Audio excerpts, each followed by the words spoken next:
बिस्मिल्लाहिर्रहमानिर्रहीम।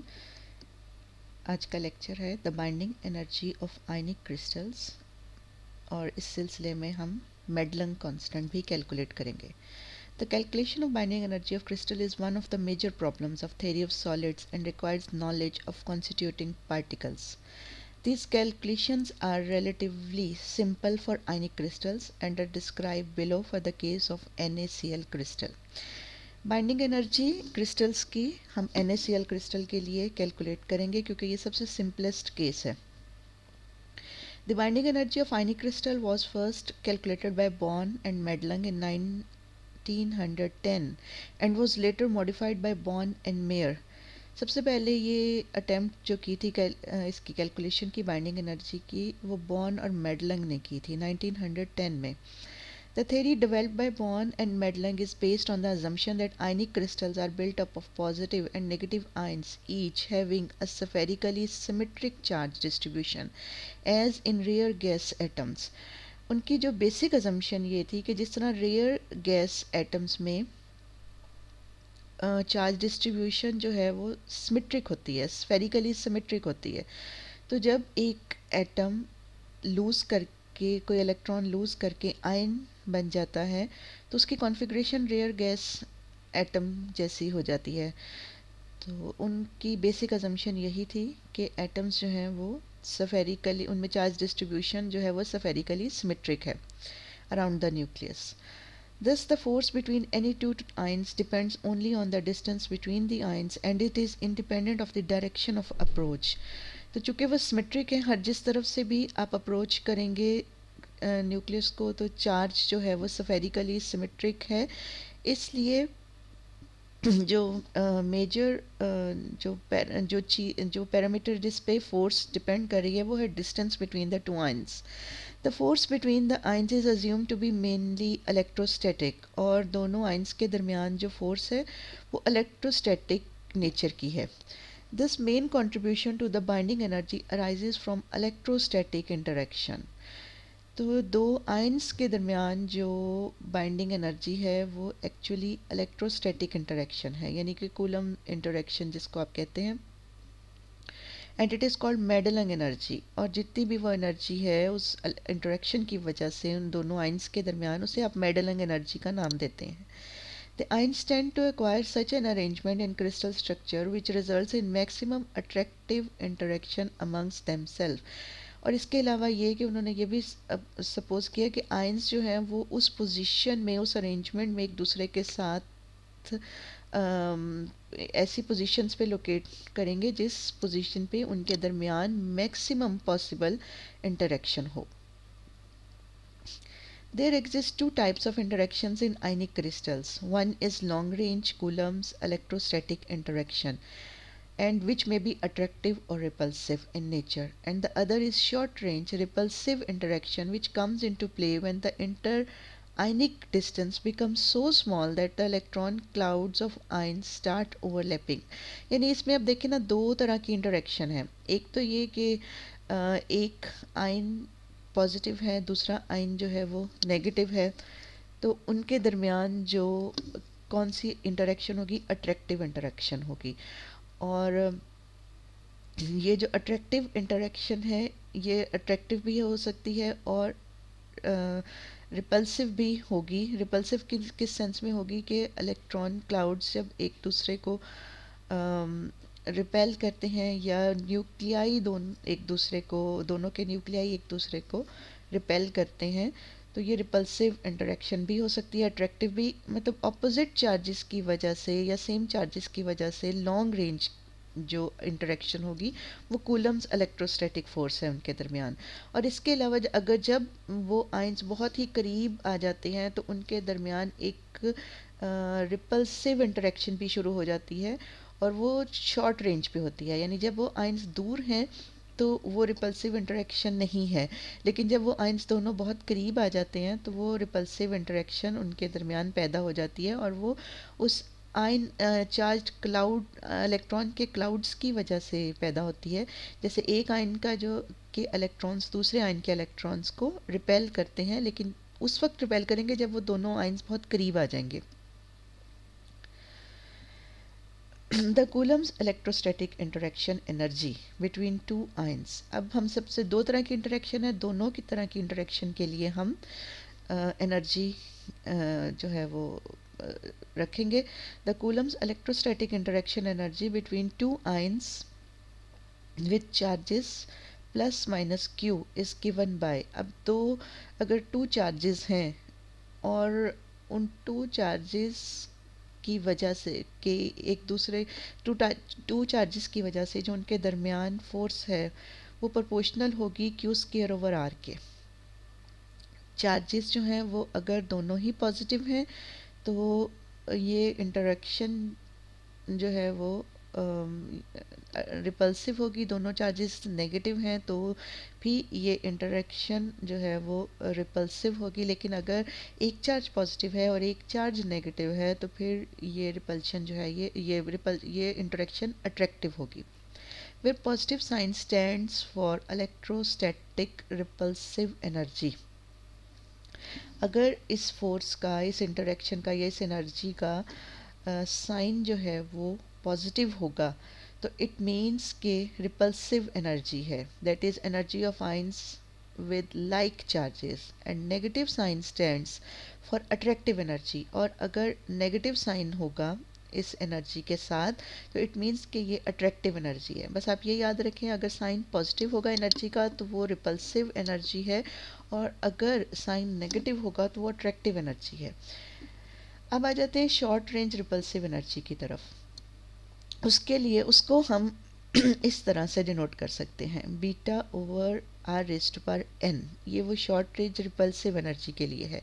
Where beta and n are constants. The earlier calculation of Born and Madelung were based on this expression for repulsive energy.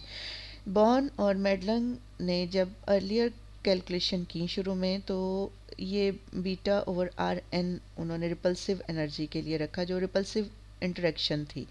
Later, Born and Mayer, based on the quantum mechanical calculations of forces between the ions, replaced this expression for another form lambda e raised to power minus r over rho।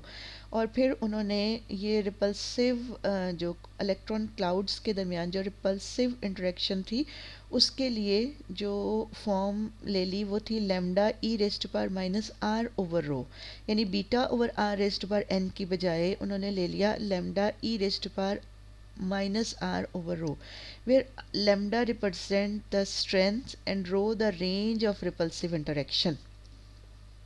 ठीक है, lambda इसमें strength है उस interaction की और रो जो है वो उसके रेंज है कि कितनी रेंज पे ये इंटरेक्शन पॉसिबल होती है। In the present treatment we shall use the latter expression for the repulsive energy which is also known as central field repulsive potential.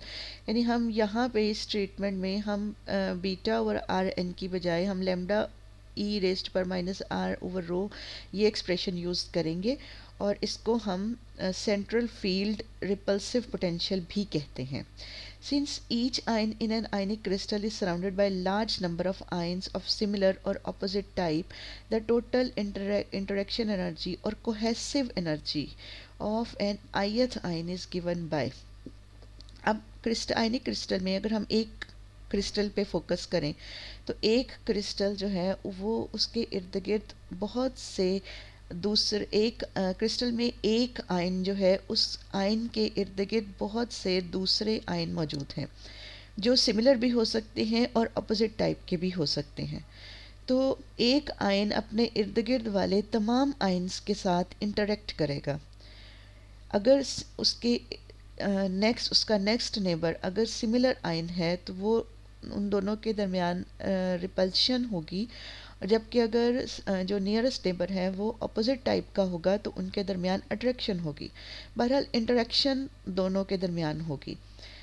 तो हम उसके इर्द गिर्द जितने पूरे क्रिस्टल के जितने आयन्स हैं उसके इर्द गिर्द एक आयन को फोकस कर लें और उसके इर्द गिर्द पूरे क्रिस्टल के जितने आयन हैं उन सब की इंटरेक्शन को आप ऐसे लिख सकते हैं, यानी उन सब की इंटरेक्शन की वजह से जो टोटल कोहेसिव एनर्जी है उसको आप ऐसे लिख सकते हैं, u i is equals to sigma j prime u I j. मिसाल के तौर पे इसको ऐसे समझ लें, अगर हम आई की वैल्यू को कह दें इट इज़ 3, सपोज आई की वैल्यू को कह दें 3, तो थर्ड जो आयन है उसकी इंटरेक्ट टोटल कोहेसिव एनर्जी कितनी होगी, हम इसको कह देंगे U3 इज़ इक्वल टू, अब इसमें सबसे पहले जो है U, पहली टर्म क्या आएगी U3, J की वैल्यू को आप रख लें 1, या आ जाएगा U3 1, फिर प्लस U3 2, फिर आ जाएगा प्लस U, अब 3 नहीं आएगा, ठीक है। अगर आगे और भी आयंस हैं, यानी सपोज एक क्रिस्टल में टोटल 5 आयंस हैं, तो हमारे पास ये ऐसी 5 टर्म्स इस तरह से बनेंगी कि पहली टर्म आ गई U3 1, फिर आ गई plus U3 2 plus U3 4 plus U3 5, इस तरह से ये 5 आयंस हैं, टोटल 5 आयंस हैं, और उसके इर्द गिर्द यानी जिस आयन को आपने फोकस किया है उसके इर्द गिर्द फिर 4 हुए ना, तो टोटल टर्म्स इसमें 4 आएंगी, यानी समेशन की टर्म्स 4 होंगी, और वो 4 टर्म्स इस तरह से लिखी जाएंगी जिसमें J की वैल्यू जो है वो नहीं होगी जो कि I की वैल्यू है, I is not equal to J, इसलिए हम ये प्राइम यहाँ पे साथ लगाते हैं, यानी हम यहाँ पे U3 नहीं लिख सकते।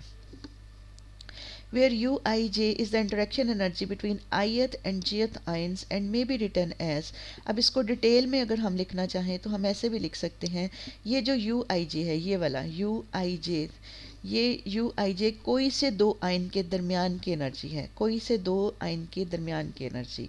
जैसे हमने कहा कि अगर हम I की वैल्यू 3 हो तो हम कहेंगे कि U3 1 भी हो सकती है, यानी थर्ड और फर्स्ट आयन के दरमियान, फिर 3 2 यानी थर्ड और सेकंड आयन के दरमियान। तो ये Uij है क्या, कितनी एनर्जी होती है, इसको आप ऐसे लिखेंगे lambda e raise to power minus RIJ slash rho, यानी ये वो टर्म है जो बॉर्न और मेयर ने रिपल्सिव या सेंट्रल फील्ड रिपल्सिव पोटेंशियल के लिए रखी थी, plus minus Q square over RIJ, ये कूलम इलेक्ट्रोस्टैटिक इंटरेक्शन है, Q स्क्वायर ओवर RIJ, यानी दो तरह की इंटरेक्शन है, तो एनर्जी जो होगी आयंस के दरमियान वो दो तरह की, ये रिपल्सिव इंटरेक्शन की वजह से एनर्जी है और ये कूलम इंटरेक्शन की वजह से एनर्जी है, इन दोनों का सम जो है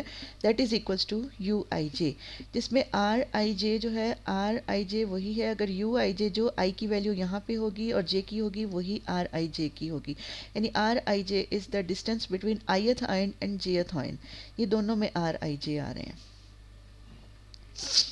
द प्राइम्ड समेशन, यानी हमने प्राइम लगाया समेशन के ऊपर, indicates that summation includes all the ions except those with J is equals to I।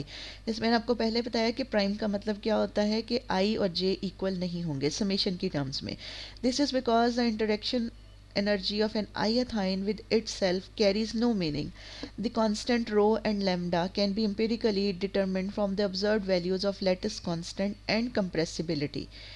As already mentioned, the positive sign is used for interaction between like charges and negative sign for interaction between opposite charges. Therefore, in an ionic crystal like NaCl, the value of Ui does not depend on the type of reference ion I, particularly when it is not present near the surface of the crystal.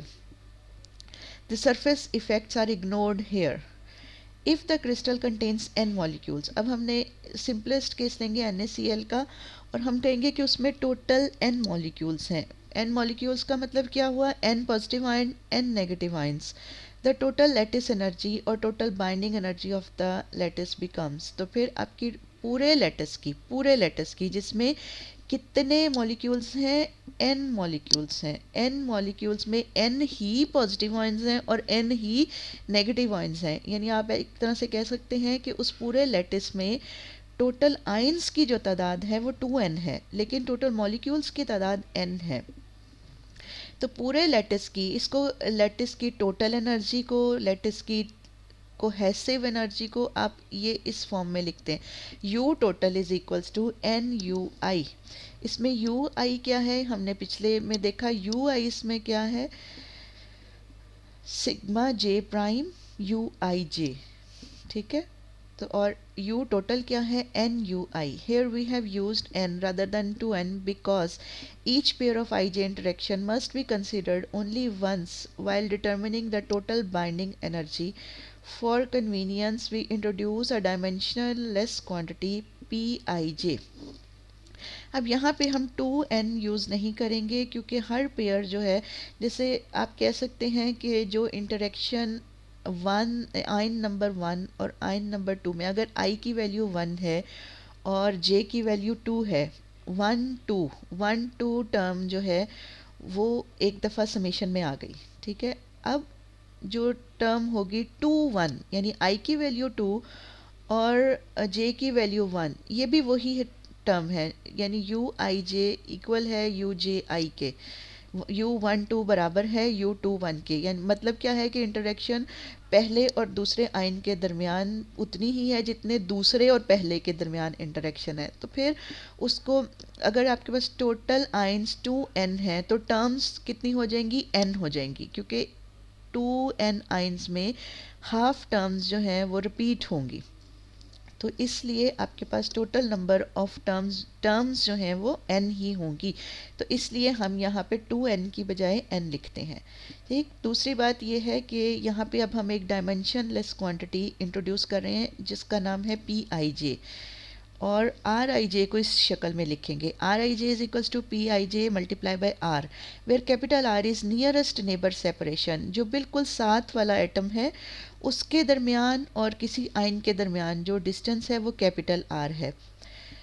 The factor P I जे दस defines the distance between any two ions in terms of nearest neighbour distance. Nearest neighbour distance की शक्ल में हम अब फासले लिखेंगे। जैसे मिसाल के तौर पे if ions i and j are nearest neighbors then rij is equals to capital R, ठीक है। अगर एक आयन और उसके साथ वाला आयन आपने लिया, जैसे ये एक आयन है और इसके साथ ये दूसरा आयन है, इन दोनों के दरमियान डिस्टेंस है कैपिटल R। अब ये एक आयन है, अब पहले और ये तीसरे आयन के दरमियान कितना डिस्टेंस है, इट विल बी 2r, यानी अब हम r की शक्ल में डिस्टेंस लिख रहे हैं। ये r इस वक्त आर आई जे क्या है, r है, इस वक्त आर आई जे क्या है, 2r है। इस वक्त पी आई जे 1 था, इस वक्त पी आई जे 2 है। अगर उससे भी अगला आयन होगा तो हम उसको लिखेंगे, उसका डिस्टेंस पहले आयन से कितना लिखेंगे, 3r, मतलब पी आई जे की वैल्यू हो जाएगी 3। तो इस तरह से हमने इसको सिंप्लीफाई किया। नेक्स्ट इसमें यह है कि from equation 3.6 and 3.8 we get U I J is equals to lambda e raise to power. अब हमने आर आई जे था ना यहाँ पे, तो उस आर आई जे की बजाय हमने लिख दिया पी आई J R slash rho plus minus Q square. यहाँ पे भी आपने आर आई जे था तो यहाँ पे भी पी आई जे इंटू आर लिख दिया। अब आपकी इक्वेशन ये यू आई जे की वैल्यू हो गई, ये यू आई जे की वैल्यू, पीछे जो यू आई की का फॉर्मूला था सिग्मा वाला, उसमें आप ये सारी वैल्यूज़ पुट कर दें। Assuming that the repulsive interaction यानी कि first term is affective for the nearest neighbours only and there R G nearest neighbour of the ith ion, the expression for the cohesive energy of ith ion takes the form। अब हम ये suppose कर लेते हैं कि एक ion के करीब तरीन जो नेबर हैं वो z हैं, z आयन्स एक आयन को घेरे हुए हैं, और उसके बाद z आयन्स के बाद में जो आयन्स आ रहे हैं उनके दरमियान और एक आयन के दरमियान जो फासला चूँकि ज़्यादा हो गया, तो ज़्यादा फासले पे जो रिपल्सिव इंटरेक्शन होती है, ये फर्स्ट टर्म ये काबिल अमल नहीं रहती, ये सिर्फ नियरेस्ट नेबर्स के लिए ही अमल में है। तो फिर हम इस टर्म को ऐसे लिख सकते हैं, z नियरेस्ट नेबर है z और उतने टाइम्स ये टर्म हो जाएगी। नियरेस्ट नेबर के लिए पी आई जे की वैल्यू 1 है, इसलिए यहाँ पी आई जे 1 हो गया और ये माइनस आर रह गया। z lambda e raise to power minus are over rho plus minus, ये टर्म ऐसी की ऐसी ही रहेगी क्योंकि ये नियरेस्ट नेबर के अलावा भी दूर की आइंस के साथ भी ये इंटरेक्शन काबिल अमल होती है। तो ये आपके पास आ गया z lambda e raise to power minus are over rho minus alpha q square over r. यानी ये अल्फ़ा कहाँ से आ गया? ये अल्फ़ा जो है इसको आप इस तरह से डिफ़ाइन कर रहे हैं कि अल्फ़ा है sigma j prime minus plus one over p आई जे। अब यहाँ पे अगर आप इसके साथ माइनस प्लस अंदर ले लें और माइनस प्लस बाहर ले लें तो वो बाहर वाला माइनस प्लस क्या बन जाएगा? वो माइनस हो जाएगा। आपने यहाँ पे माइनस प्लस लिया और साथ में लिया वन ओवर पी आई जे, तो एक minus plus one over p आई जे, इसको आपने कह दिया अल्फ़ा, साथ में ये सिग्मा, ये बन गया अल्फ़ा। फिर जो बाकी बचा माइनस प्लस, वो इस बाहर वाले माइनस प्लस के साथ जब इंटरेक्ट करेगा, माइनस इस प्लस के साथ इंटरेक्ट करेगा तो भी माइनस हो जाएगा, ये माइनस उस प्लस के साथ इंटरेक्ट करेगा तो भी माइनस, तो ये ओवरऑल टर्म बाहर वाली ये हो जाएगी माइनस में, और जो अंदर है वो आपका ये अल्फ़ा आ गया। बाकी रह गया क्यू स्केयर ओवर आर। तो इस तरह से आपकी यू टोटल बन गई n u i is equals to n z lambda e raise to power minus are over o minus alpha q square over r, जिसमें ये अल्फ़ा जो है it is called Madelung constant and it is given by alpha is equals to sigma j prime minus plus 1 over pij. The choice of sign depends upon the type of reference sign, यानी आप reference sign अगर negative रखेंगे तो यहाँ से पहले आप इसको अगली नेगेटिव के बाद अगला आइन जो होगा वो पॉजिटिव होगा, लेकिन अगर पहली टर्म पॉजिटिव आएगी, लेकिन अगर आप रेफरेंस रखेंगे पॉजिटिव आइन पे तो पॉजिटिव के बाद जो अगली टर्म है वो नेगेटिव आएगी, और इस तरह से आप रेफरेंस के हिसाब से इस टर्म के साइंस ले सकते हैं। Value of Madelung constant depends on the lattice structure. It is basically a correction factor that determines the magnitude of error. ठीक है, एरर जो है उनका मैग्नीट्यूड डिटरमिन करने के लिए ये करेक्शन फैक्टर है। एरर को डिटरमिन करने के लिए हम यूज़ करते हैं, ये इसकी मेडलन कांस्टेंट की करेक्टरिस्टिक्स हैं, ये आपको पता होनी चाहिए। Introduce by considering only the nearest neighbour interaction at the nearest neighbour equilibrium. अब हम बिल्कुल नियरेस्ट नेबर पे इक्विलिब्रियम डिस्टेंस आर नॉट लेते हैं, तो हम कह सकते हैं हम डिफ्रेंशिएट कर लेते हैं टोटल एनर्जी को D U total by D R is equals to zero, जहाँ पे एट इक्विलिब्रियम डिस्टेंस आपको पता है कि टोटल एनर्जी का जो डेरिवेटिव है वो ज़ीरो होगा, यानी टोटल फोर्स ज़ीरो होगी। तो फोर्स क्या होती है? Derivative of potential energy with respect to distance, तो ये ज़ीरो होनी चाहिए। अब ये डेरिवेटिव लेके इसको ज़ीरो पुट करें तो आपके पास पिछली इक्वेशन जो है इस तरह से बन जाएगी। इसमें जब आपने ये इक्वेशन ऐसे बन गई और आपने इसमें से ज़ीरो इसको इक्वल किया हुआ ज़ीरो के, अब आप इसमें से e raise to power minus r not over rho की वैल्यू निकालेंगे, ये आपके पास आ गई rho alpha q square over z lambda r not square. ठीक है, इसमें रो भी कांस्टेंट है, लेमडा भी कांस्टेंट है, Z nearest number of neighbours हैं, क्यू चार्ज है, आर नॉट बॉन्ड का इक्विलिब्रियम डिस्टेंस है, अल्फ़ा मेडलन कांस्टेंट है इसमें। तो आपकी जो टोटल कोहेसिव एनर्जी की वैल्यू आपके पास आ जाएगी minus N alpha Q square over R not 1 minus rho over R not. ये आपने इक्वेशन ये फार्मूला याद कर लेना है, ये मेडलन एनर्जी का फार्मूला है minus N alpha Q square over R not 1 minus rho over R not. ठीक है, ये मेडलन इलेक्ट्रोस्टैटिक इंटरेक्शन एनर्जी और मेडलन एनर्जी का फार्मूला है। The term within square brackets can then represents the contribution of short range repulsive interaction. इसमें ये जो term है square brackets में ये short range repulsive interaction को show कर रही है।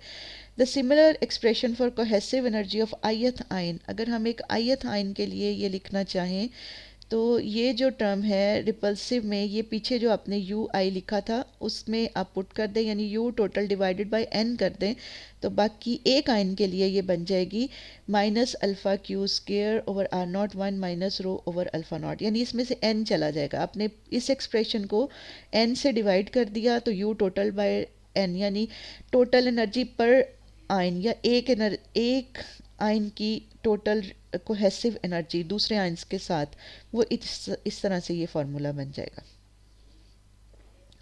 It follows that the lattice energy of crystal and the cohesive energy of an ion in the crystal can be determined if values of R naught, alpha and rho are known. The equilibrium distance R naught is in general determined empirically. The range rho है इसमें, rho जो है it is range is determined from the knowledge of bulk modulus of the crystal, and Madelung constant is determined theoretically from geometry of the crystal structure. इसमें ये जो रो है it is range, और ये रेंज जो है ये आप बल्क मॉडुलस से डिटरमिन कर सकते हैं. अब यहाँ पे मेडलंग कांस्टेंट वन डायमेंशनल क्रिस्टल के लिए कैलकुलेट किया हुआ है. आपने ये एक वन डायमेंशनल क्रिस्टल ले लिया, इसमें negative positive negative positive negative positive ions हैं.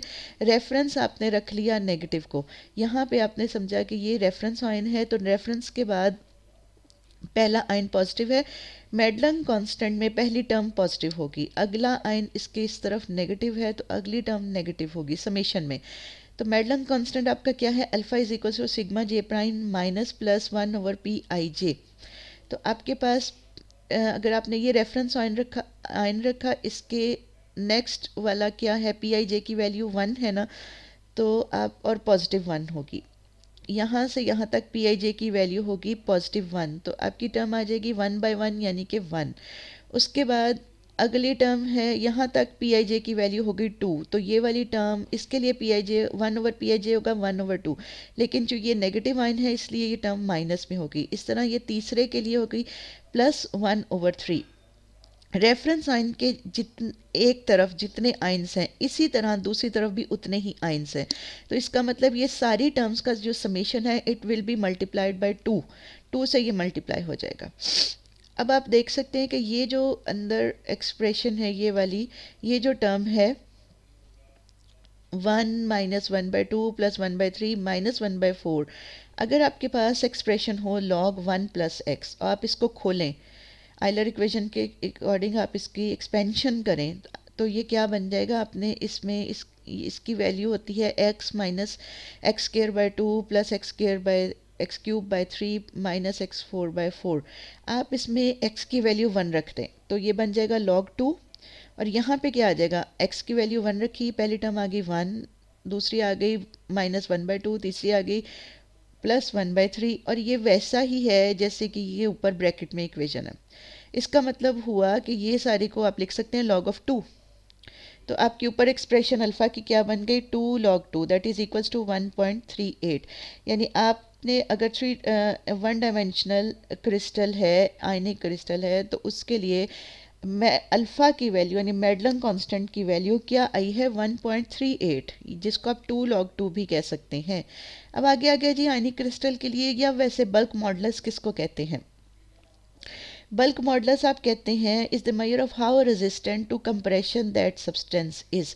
यानी अगर किसी सब्सटेंस को कंप्रेस किया जाए और वो उस कंप्रेशन को किस कदर रेजिस्ट करे, ये उसका बल्क मॉडुलस कहलाता है उस सब्सटेंस का.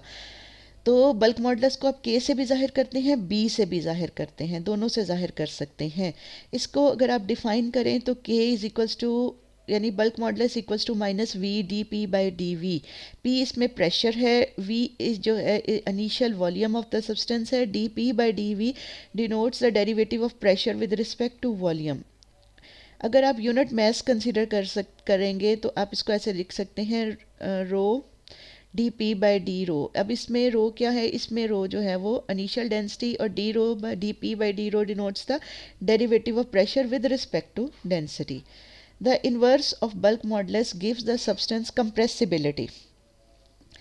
Bulk modulus NaCl के लिए, जो पीछे हमने NaCl आयनिक क्रिस्टल कंसिडर किया है, उसके लिए आप बल्क मॉडुलस इस तरह से लिख सकते हैं. B is equals to 1/18n R not equilibrium bond length है, D2US. यहाँ पे UI भी हो सकता है लेकिन यहाँ पे इन्होंने US लिखा हुआ है, हमने पीछे UI लिया था. D2U यानी टोटल एनर्जी जो है उसकी cohesive energy d2u/dr², r is equals to r0। ये है bulk modulus for NaCl crystal. और इसको जब आप इन सारी वैल्यूज़ को पुट करेंगे पीछे से तो ये बन जाएगा n-1 e² अल्फ़ा। अल्फ़ा इसमें मेडलंग कांस्टेंट है, 18 r0 इक्विलिब्रियम रेडियस है, raised to power 4।